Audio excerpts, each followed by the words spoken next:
What it do, baby?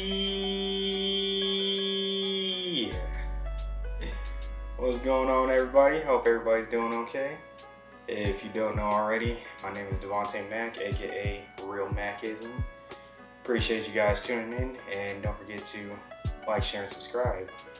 So, if you do not know already, Complex just released their top 10 sneakers of 2020 list. If you did not watch the panel, I highly recommend you go check it out. It is on the Complex Land site. You can find it there, also on YouTube as well. So, a little bit about that panel before we get any further. I did enjoy it. I enjoyed all the guests. I was definitely appreciative that Clark Kent wasn't on there, because that dude is just an angry old man. And I hated how he was trying to just hound Lil Yachty last year. That's just my opinion. To each their own. But other than that, appreciated Sue Bird being on there. She's one of my favorite WNBA players. Also has some of the best drip I've ever seen, especially for the ladies' side. Appreciated Conceited's opinion as well. Actually was unaware of how big of a sneakerhead he actually was. I mean, I kind of always knew, but you know, it is what it is. Fat Joe as well. Great seeing him on there. So I mean, it's like, it was overall, the whole panel was cool. What we are actually here to talk about is my opinion on Complex's top 10 list. Now, let me just say this. I'm not hating on most of these shoes. I'm not hating on where some of them are placed, because at the end of the day, we all have different opinions. We just gotta keep that real. So, without further ado, let's get started. At number 10, they had the Dub Taps X New Balance 992. Honestly, I had no clue this shoe existed. Or better yet, I didn't know of it. As soon as they put up the picture, I kind of felt like I had seen it before. But at the same time, it was like, it probably just crossed my mind, because I didn't even remember when it came out. I mean, overall, I do like the shoe. Like I said in the latest video that I posted about New Balance, I think New Balance by far had one of the best years in sneakers in general. Again, that's just my opinion. Some will agree or disagree. We can decide that later. This shoe, I felt it kind of went a little under the radar. Just, if you're not really looking at every sneaker that came out, you know, I can understand how you missed it. That's definitely why I missed it. But, you know, it is what it is. I mean, overall, I think it does deserve to be on the list. I mean, me personally, it would have been an honorable mention, but that's just me. Number 9, we have the Yeezy Quantum. I don't necessarily hate this shoe, but I don't like it either. To keep it short and simple, I've heard it's a good shoe. I have not heard if it's good to play basketball in, so I don't know about that. I mean, overall though, it probably would not have made my list, not even an honorable mention, just because it's like, as soon as it came out during All-Star Weekend, like the hype kind of died for it in my eyes. But again, I could be wrong. I mean, overall though, some may have it on their list. If you do, fine. I'm just saying, it wouldn't make mine or even an honorable mention. Number 8, they had the Travis Scott Nike Dunk Low. So, here's where it kind of started to get controversial. Some people actually have that shoe as their number 1, or maybe in their top 3 to 5. Me personally, so I'm already tired of dunks. Like, it's the dunk craze this year just honestly annoyed me.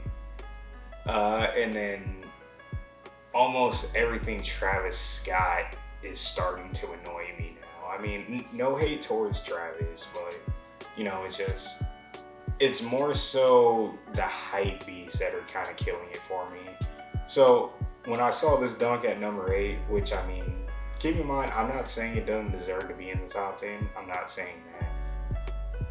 My only problem, I don't like the shoe when it's brand new. I actually like it when it gets worn down because that underlayer honestly looks better to me. So if he would have released the underlayer instead of this new look and then you have to wear them down, I honestly probably would have liked them a little bit better. That's just my opinion though. But other than that, I mean, I was pretty satisfied where this got placed. I mean, personally for me, it's an honorable mention, but it is what it is. Number 7, here's where so before we get into this, I'm not gonna lie, after seeing Fat Joe, Conceited, and Sue Bird's reactions, low key, I thought for a minute one of them was about to walk off the feed. But at number 7, the Dior Air Jordan 1 High. Let's talk about this shoe.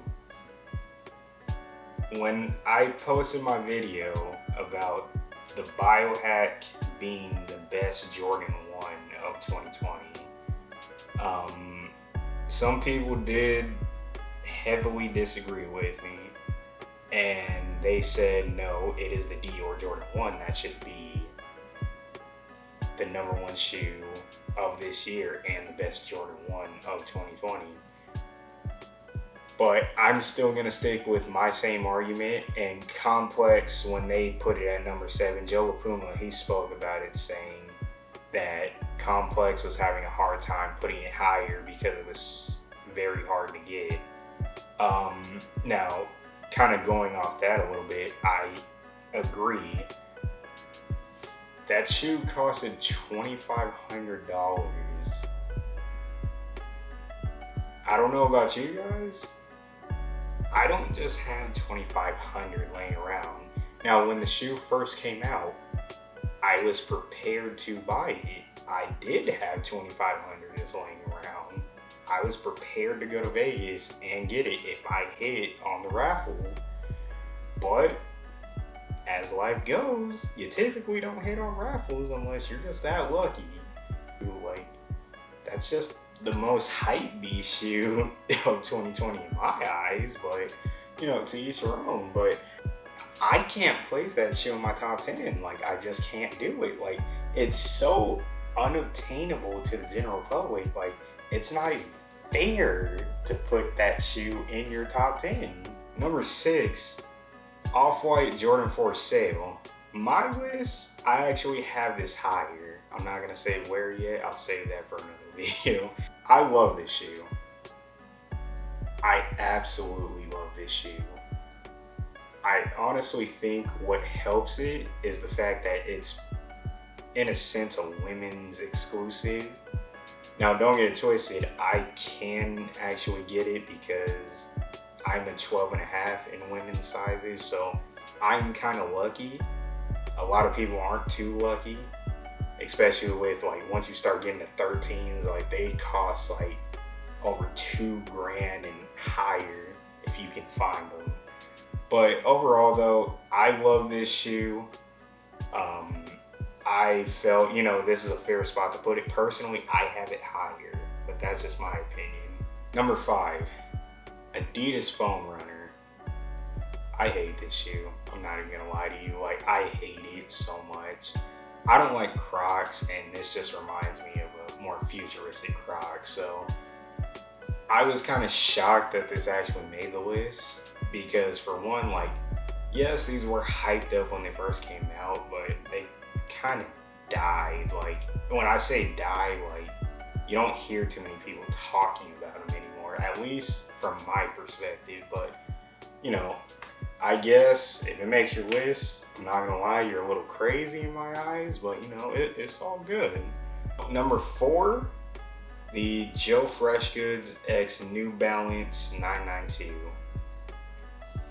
So I actually totally forgot about this shoe, and while I was watching the complex panel, I actually had to go rearrange my list because I totally forgot about this shoe. So this shoe does make my list. Now, personally, I think I have this a little lower, and that's just not hate. It's just, 2020 has fire sneakers come out, so that's the only reason why I put it higher. Or so that's the only reason why I put it lower. Overall, fire shoe. Like I said earlier, New Balance had a fire year, so no knock to this shoe being at number 4 on their list. I fully agree. It can make that number. Number 3, the Union Jordan 4 Off Noir. So if you remember my Union video, I had the Guava Ice, and I said repeatedly I thought the Off Noir was the better colorway. Now, I'm kicking myself in the butt for selling the Guava Ices at the price I did. I should have held them at pretty much to this point, but life happens. I mean, overall though, I can understand in some people's eyes why either or would make it on the list. Personally, I don't think it should be in the top 5, either colorway, but at the same time, I can understand. It's just, sorry. Union's Jordan 4, it didn't really match up to the hype of the Jordan 1, and I think they're trash. Number 2, the Nike Chunky Dunk. Like I said, I'm very tired of dunks. Now, don't get it twisted, this is without a doubt arguably the best dunk of the year and a potential number 1 at sneaker of the year in some people's eyes.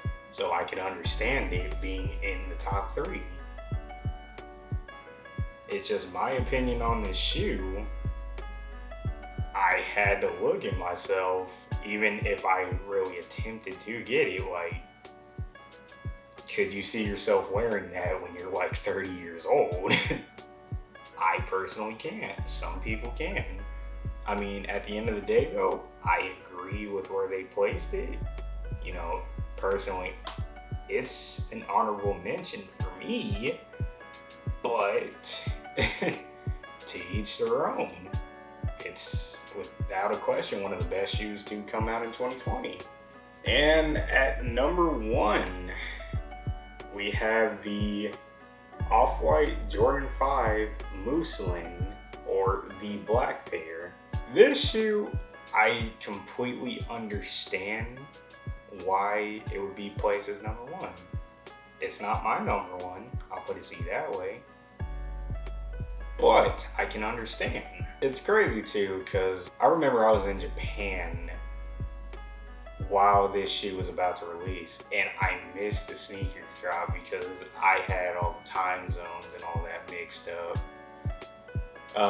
So I was gonna try to get it. I mean, I've seen it multiple times. It's not a bad shoe. It's just, I'm not the biggest fan of 5, so my whole reason was to get it just to flip it.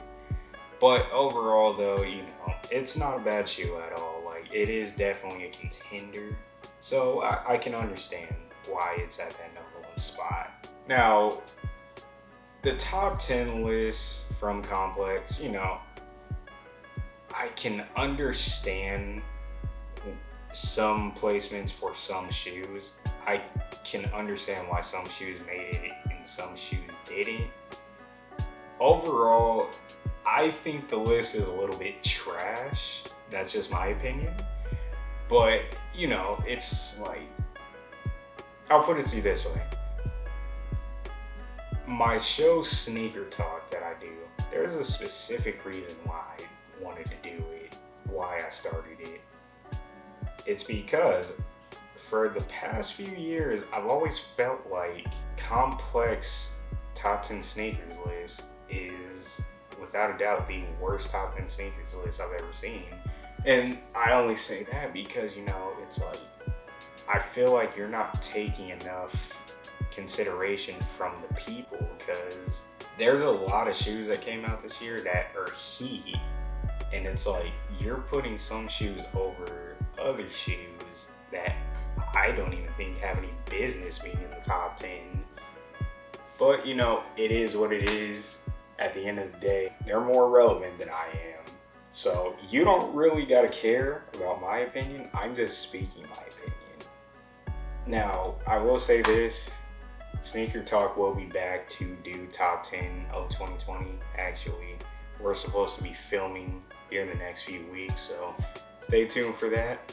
I guarantee our list is gonna blow their list out of water. That's all I'm gonna say. But that's it for today. I appreciate you guys tuning in. Hope you enjoyed the video. Please feel free to comment down below what your top 10 is for 2020. I'd love to cycle through and, you know, chat with you guys about it. But that's it for today. I'll talk to you guys soon. Take it easy.